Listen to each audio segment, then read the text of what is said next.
Okay, Collector. Um, Coming at you live tonight.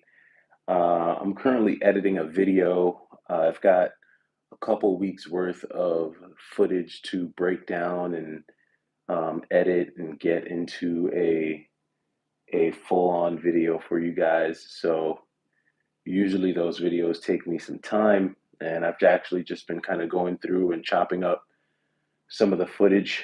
Um, it's harder to do edited videos for me just because when you got two kids, um, all the responsibilities, sometimes being able to sit down and put, hours into chopping up a video, it could take some time. But I am working on a video for you guys because I know a lot of you are probably wondering how well, for those of you who saw my post earlier when I posted that I got back a copy of Burning Rangers, and even in better condition than my first copy. I got to be honest with you, this copy of Burning Rangers is actually better than my original copy of Burning Rangers because it's complete. It has everything in it, and I'll open it up for you guys here in a second. But I know when I posted this earlier, a few folks said that they want to know how I got it. So I'm working on a video right now that just kind of shows how I've been able to kind of get a lot of the pickups that I've gotten this month. Um, and I just got to be honest, like this month has probably been the most diverse game hunting month that I've had in a really long time. I've done swap meets this month. I've done GameStops this month. I've visited yard sales this month. I've done Facebook Marketplace deals this month. I've even gone to pawn shops this month. So March was a bit of everything. It was a mixed bag of all the different forms of game hunting. And in doing that, I was able to snag a few deals. So, like I said, right now I'm working on a video that has all the footage of the majority of my pickups this month, at least the heavy hitting ones. And that's a video that I'm going to try to drop early in the morning Cali time because I know that we're 3 hours behind. So I'll try to drop it earlier in the day for the New York folks, for the East Coast folks, so that you guys can catch it. But yeah, today was a big day, a big day. Burning Rangers was probably in my top 10 most rare and expensive games in my original collection. For those of you who don't know what my original collection was like, you could just go back to like some of the videos that I had in 2025 and you'll be able to see some of the stuff that I had. I think in my old collection, my most probably rare and expensive game in my old collection was my copy of, I had a complete in box copy of, um, it was a Neo Geo game. I can't remember the name of it right now. I'm having a brain fart. It's been a long day. But it was a Neo Geo game, and I'm pretty sure Burning Rangers was like right behind it in terms of like just value and really more so rarity. It's really hard to find Neo Geo games complete in box unless you're really gunning for them. And usually, when you do find them, unless you're able to like get them through some type of networking deal, you're going to pay up for them. Sega Saturn games are rare. I don't know if they're as rare as Neo Geo games. They're probably not that far behind, but they are pretty rare. And then once you start getting into like the upper echelon of like Sega Saturn games, they get even more rare. When you start thinking about games like Magic Knight, Ray Earth, and Burning Rangers, and some of those games, House of the Dead, they start to get pretty pricey. But what becomes even more rare and more difficult is when you find these games in really good shape, like really good shape. And I'm not going to say that this copy of Burning Rangers is perfect, but it's in really good shape. It's in better shape than my original copy of Burning Rangers. I think the only difference between this copy and my original copy is that this copy does not have the foam, which is fine. I'm not losing sleep over that, considering everything else about it. So this is the copy that I got today. Was able to work out a deal to get 4 Sega Saturn games. So you guys will be able to see what the other 3 games are in tomorrow's video. But I got back pretty much four of the, I guess you would say, 8 to 10 of my favorite Sega Saturn games that I had in my old collection. I can tell you that unfortunately, Guardian Heroes, I have not found that yet. I'm still holding out for a clean copy of that game. Have not found a copy of Guardian Heroes yet, but that will come in time. So, just taking a look at this copy here. Let me see if I can do this with one hand. I don't know if I'll be able to. Let me try. I'm gonna try. Okay. So as you guys can see here, this copy is even more complete than my old copy. This copy actually has the registration card, and the registration card is like, I mean, look at the corners, super clean on the registration card. It also has the Sega pamphlet in there, so this did come along with it as well.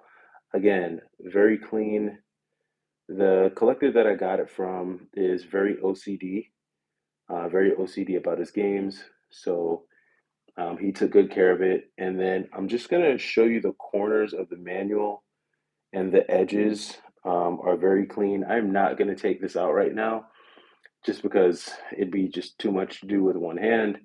But this is, I mean, you can see by the back of the manual, this thing is extremely clean. And the disc, I've already looked, the disc is in great condition. So with my old copy of Burning Rangers, I know for sure that I did not have the registration card. I can't remember if I had this little insert. I want to say that I didn't have the little insert.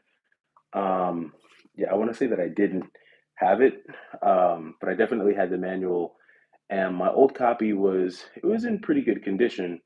But if I'm being honest with myself, it was not in as good of a condition. And on top of that, my original copy of Burning Rangers was actually more expensive than this copy of Burning Rangers, which is phenomenal. And this is why I think now, especially now, is a great time for anyone who's wanting to collect retro games, especially rare retro games. And my rationale is that everyone's distracted. Everyone is distracted with Pokemon cards, and everyone is distracted with, all kinds of other stuff. My kids, they always leave crumbs everywhere. But everyone is distracted with Pokemon cards, and that leaves, room for folks to take advantage. The spines are in great shape. A lot of times they'll be damaged to the artwork on the spine. The spine artwork is in great shape. That's the back. Again, really good shape on this. Um, and that's where we're at. So I'm not really going to talk about the value of this game. If you want to know how much Burning Rangers is worth, you can go look it up. I'm not really even going to talk about how much I paid for it because that's not the point um, of this video, or me even talking about it. The point isn't really the price or the value, but more so the rarity of the game and being able to find these rare games. Um, you know, Especially once you've had them, and um, they're no longer available. You know, I think a lot of people look at what happened during the pandemic, during COVID, during 2020. I think a lot of people look at that time as the time where the market was flooded with video games because a lot of collectors who had been waiting to offload their entire collections, they knew that that was the moment to really get peak value for their game. So a lot of them did sell, which obviously flooded the market with all types of games that people hadn't seen for decades, creating an opportunity for you to buy. But just because we don't have that type of a catalyst here happening now today doesn't mean that the opportunities aren't still there. And in fact, they're even better because of the softening of the market. I am Greg85 says it's true that Pokemon cards are blowing up compared to retro games. The retro game boom really started in the 2010s and peaked right around COVID. In my opinion, Pokemon took over shortly after. That Burning Rangers looks minty. Thank you, man. Yeah, I mean, Pokemon has really, it's really taken over. And Pokemon, the reason why Pokemon's taken over, in my opinion, even more so than video games, is that Pokemon has the social media, the social media surplus attached to it, meaning that there are real social media personalities that have crossover audiences outside of Pokemon that are promoting Pokemon. When you have like, and I know a lot of people have mixed feelings about this guy, but I can't remember if it's Jake Paul or Logan Paul, one of those Paul brothers. I mean, when you have a social media personality of his stature pushing and promoting ripping packs and Pokemon and so on and so forth, that is a type of stimulus and surplus that we're just not seeing in the retro gaming market right now. And I don't know, even if during the height of retro game, like the retro gaming renaissance, I don't even know if during the height of that, if there was any social media personality outside of the homegrown personalities, like the people we already know, right? Like, Retro Ricks and all those people, you know, outside of those people, there really wasn't someone from outside of the retro gaming community promoting retro gaming, you know. And I think that's really the kind of stimulus package that Pokemon has right now, where just everyone's talking about it. And I guess that's what you call commercial success or commercial appeal. Right now, all of the commercial appeal is around Pokemon. And again, I keep telling collectors this all the time. A downturn in collecting, people not caring about video games is great for you as a collector because it means that you can get great games at great prices while everyone's attention is in the other direction. Because if history, if things are cyclical and we see any kind of, I guess, renaissance in retro gaming again for whatever reason, then you will be well positioned if you're taking advantage during this time. Yeah, retro game collecting is still very niche. Pokemon is somewhat mainstream. My local retro GameStop gets a whole lot of boomers coming in to buy Pokemon cards. Yeah, I think, you know, I think more people look at Pokemon as an investment than people ever looked at video games as an investment. That's what I think. And I think the other thing, here's a real reason why Pokemon is so big is there is so the reason why retro game hunting can be addicting for like a video game hunter, especially if you're someone who like loves to go to Goodwill or the pawn shops or even GameStop, is it's the element or the idea of I don't know what game is going to be there for me when I get there. So if you get there, or if you go to Goodwill and you find a Super Nintendo game, and obviously this doesn't happen anymore. This is what used to happen before it got big and Goodwill decided to sell all their video games online. But before that, when you walked into a Goodwill, the dopamine and serotonin, like all those chemicals in your brain, were at all-time highs because part of you was like, man, well, if I find $1,000 game for $5, I can't wait. I'm excited. You're ecstatic because you feel like you won. It's almost like the same feeling of winning some money. And but to do that, to achieve that feeling, it's a lot of effort. You got to get in your car, you got to drive to Goodwill, you got to burn the gas, you got to do all that stuff. Whereas with Pokemon, the effort that it takes to achieve that same type of dopamine hit is way shorter. It doesn't take half the effort, right? Because all you got to do is buy a pack and rip it. Buying a pack of cards and just opening them is way easier than going to a yard sale, going to a flea market, walking around, trying to find, like, it's way less effort. And so I would say if video games were cocaine, then Pokemon cards are crack because it's a much cheaper and much more addictive substance. And at the end of the day, outside of what people think Pokemon cards are worth, they're really not worth much of anything else because let's be honest, no one's sitting at a table playing Pocket Monsters on a Saturday afternoon. None of those people who collect those cards are going to go outside and duel anybody and have a Pokemon duel or go to like a dojo and battle someone in Pokemon. No one's doing that with those cards.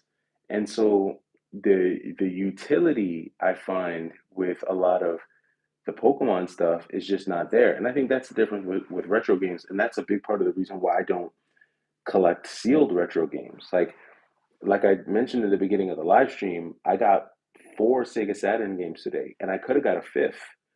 But the reason why I did not get that fifth game was because it's sealed, and I want to play these games. So for me, I could go, and I had sealed games in my old collection, and I told myself, I don't think I'm ever going to do that again. I don't think I'm ever going to collect sealed games because I'm never going to want to open it. And if I'm not opening it, well, then what's the point at this stage of the game? And the way I see it is if I'm going to go around collecting sealed games, well, then for that matter, I might as well just go collect graded games. Because if I'm not going to play it either way, what's the difference? So that's why I don't really collect sealed. And I did. I had an opportunity to get a really nice Sega Saturn game sealed. But because it was sealed, I said no, because I want to be able to open the game up and play it and experience it while at the same time still having a really great game. And I think you can do both. And that's the beauty of video games as a hobby, in my opinion, versus Pokemon. Because whether the game is worth $5 or $500, you can still take it out and play it by yourself. You don't need to duel anyone or go. It doesn't, it's not Pokemon. Sure, what's going on? Right now, many speculate and want to pump up the price. They tried this with video games and it failed. Pokemon is pump up and create an artificial bubble. Man, it's a long lasting bubble, man, and I think it's gonna stick for at least a little while longer. I don't see the Pokemon thing going down anytime soon. I really don't. And it's because it's because it's not like retro video games. Retro video games, there was only a few places you could get them. Pokemon, you could get Pokemon cards at Walmart, Target, GameStop, a video game store. You can get Pokemon cards at a lot of places. That's part one. Part two, I don't think I've seen half as many fights, fist fights, break out over retro video games the way I've seen them break out over Pokemon cards. Like there has been literal violence breaking out over Pokemon cards in ways that I never saw with retro video games. And again, it's because of it's like I said, if video games were cocaine, Pokemon cards are crack. It's a much easier hit and the fiends be fiending. I mean, yeah, Pokemon card is like the lottery. It's like a lottery ticket. And people are always super eager to make a quick buck. They're so eager to make a quick buck. And if you can say what you want about Phoenix, you can say what you want about Chase, you can say what you want about those guys. If there's anything that I learned from them, is that with video games, if you want to make real money, there's no such thing as a quick buck or a quick flip. Because yeah, anybody could find a cheap game and flip it on eBay for and make, a quick $100, even $200.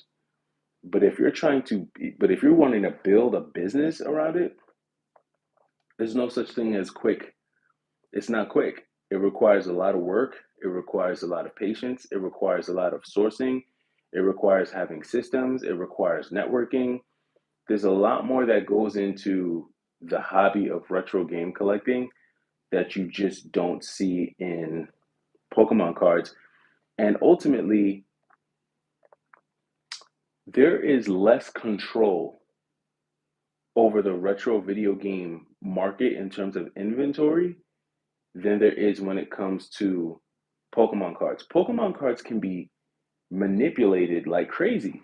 I mean, if they announce that if they announce tomorrow that they're coming out with this new series of Pokemon cards where there's only 5 out of a million cards available for this specific type of Pokemon, they can manipulate the market just by announcing that. They can keep making Pokemon cards till the cows come home, and they can determine the rarity of certain cards.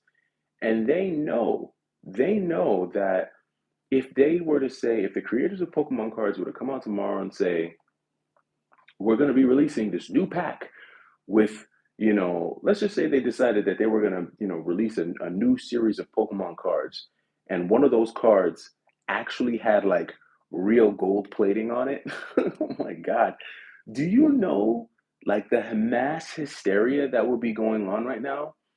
Because, people would be looking at that card as like, their meal ticket, their literal meal ticket, and the hysteria would be crazy. But the creators also know that by the time one person found that card, it would be millions and millions of cards would have been sold, and they would have made millions and millions of dollars.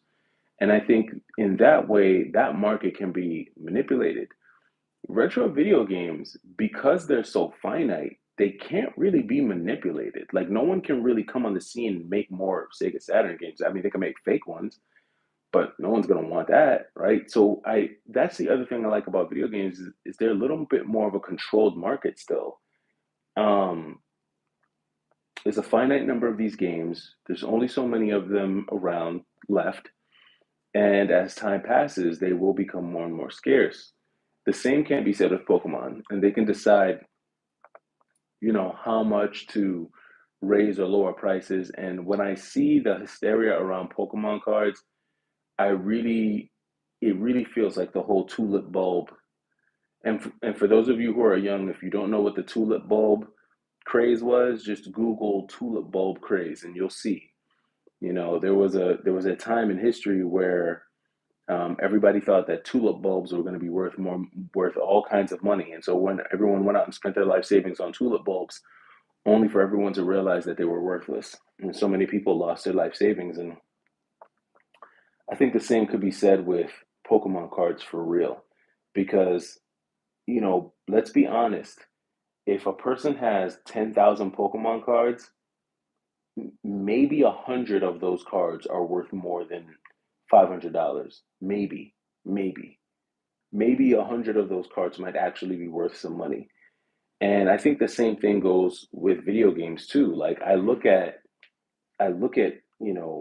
collectors who have walls and walls of games.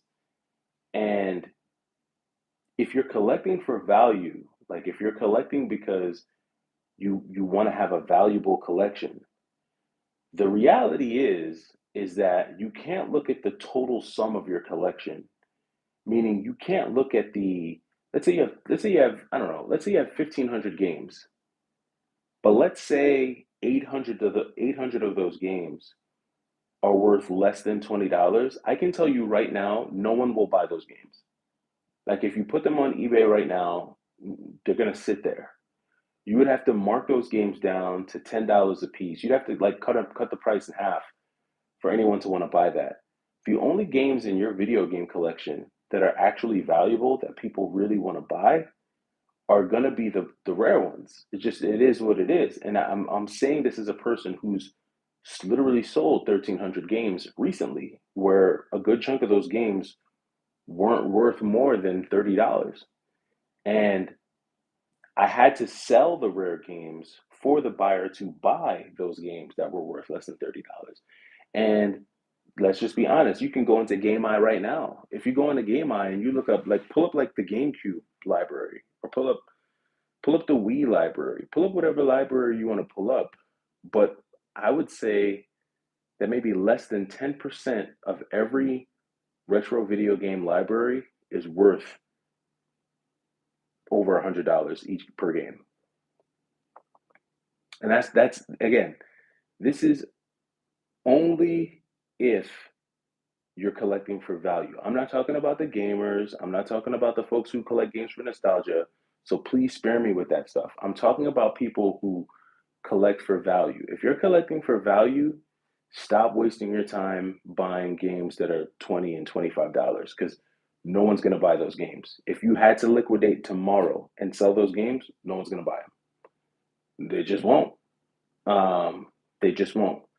That's not we're not at that spot with video games in 2026 where those types of games will sell.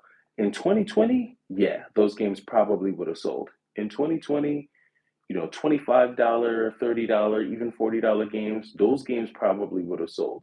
Once like 2024 came around and all of the hype was sucked out of the hobby, if that game isn't worth, I can't even say 60. You know why I can't say 60? Because if you look at a game like Mario Kart Double Dash, and this is my thing with the GameCube. This is my whole thing with the GameCube. The GameCube reminds me of Pokemon cards. And this is why I told myself I'm not going to collect for it this time around. Because the reality of the GameCube is that are there some fun games for the GameCube? Yeah. Is the GameCube rare? No, not at all. There might be 5 games in the GameCube library that are genuinely rare. And even those are kind of like a stretch. But the GameCube right now, I think where the GameCube wins is it wins on like Amazon and stuff. But if you look at a game like Mario Kart Double Dash, like even if you look at a copy of Mario Kart Double Dash, um, the one that has the bonus disc in it, which that's probably going to be the more valuable one. I mean, Mario Kart Double Dash is expensive, but for no reason, because you could get Mario Kart Double Dash all over the place. Like you can still find a whole bunch of GameCube games at yard sales because we're not that far removed from the GameCube to where you can't find them. Parents are still taking their kids' old GameCube libraries and trading them in. So, like even now, if I walk into a GameStop and I see like, Metal Gear Solid Twin Snakes or Mario Kart Double Dash or, you know, even Chibi Robo. I can't tell you guys how many times I've seen Chibi Robo on GameStop's website. As a matter of fact, I bought a copy. Unfortunately, it wasn't complete. It was only the case in the game, but it was still in great condition. But I was able to get a copy on Chibi Robo during a buy two get one. So, Chibi Robo, Cubivore, those games aren't really rare, man. They're really not. And I say all that to say that again, if you're a value collector, I see a lot of folks with walls and walls of games. And then whenever I see anyone with a huge wall of games, all I see, I'm like, I know that 85% of that stuff is worthless. It's worthless outside of the value that the collector sees in it, right? It's almost like beauty is in the eye of the beholder, right? Even with Burning Rangers, a lot of folks, if they had to choose between Burning Rangers and Pokemon Emerald Green, most kids today are going to grab the Pokemon Emerald Green because Burning Rangers won't mean to them what it means to me. They're not my age, they didn't grow up during my time, and all the content they watch is around Pokemon. But at the end of the day, when I see these walls of games, unless it's like a nostalgic thing, if you're someone who's like just collecting for value, I know 85% of that stuff won't sell. Even like the 360 like stuff, even the expensive 360 stuff. 360 stuff right now. You got to be careful. Guys really got to be careful because that 360 stuff isn't what it's all cracked up to be either. Hold on, let me catch up on some of these. Nintendo is master of artificial scarcity. I'm thinking you mean scarcity. Yeah, but see, Nintendo is the one brand that can get away with it because in America, Nintendo is king. So most people will still continue to collect Nintendo in America because Nintendo is still king out here. Um, Let me see. Yeah, I was never a big Pokemon guy. I still have my cards from when I was a kid in the 90s. I just love owning physical media and that my retro collection will always work. No internet download. I feel you on that. What makes Poketopia a game key card sold out? I didn't even know that was a game. On break, made it to the live. Glad to see you back. Thanks, man. Thanks, Richard. Appreciate you joining. That is why resellers target Pokemon games because it sells well. Yeah, the same boomers at GameStop buy Pokemon cards, ask about older Pokemon games. I like tracking the value of my collection, but at the end of the day, my games are for me to be passed down to my kids. I resell and collect Pokemon sell so fast it will sell 100% of the time. I'm going to do the same thing for my kids. Yeah, so like, yeah, you know, and that's why I say, like, when it comes to like games like this, this is a game that you would get by just networking with collectors because most people aren't going to care about Burning Rangers. Most people who are looking for if there's a kid who's 22 and he's on Facebook Marketplace tonight and he's searching for video games and he comes across and he sees an advertisement for Burning Rangers for $800, he's going to be like, "What? Why the hell is this game worth 800?" He's not going to get it. He's not going to understand, you know, because that's not what's pushed. That's not what's promoted, but it doesn't matter. Burning Rangers is a really cool game. The Sega Saturn isn't a console that I play for its 3D rendered games because I personally don't think that the Sega Saturn did a good job with 3D rendered games. That's just my personal opinion. Even Burning Rangers, it's a very ugly game, but I thought the concept was very cool. It was very ahead of its time, and to be honest, I would have loved to see some type of sequel to this game on the Dreamcast. I think that would have been really cool if there would have been some type of Burning Rangers 2 on the Dreamcast in some way, you know, using the same game mechanics, maybe incorporating the characters, and who knows, maybe someone can like homebrew something like that together. But I think Burning Rangers conceptually was a really cool game. I think that it was limited by its graphics. You know, the 3D rendering was horrible, but I mean, it looked decent enough for its time. If you want to know what it looks like, just YouTube the gameplay. But I think the voice acting was pretty cool. The concept was cool. It just needed better graphics. So hopefully, who knows?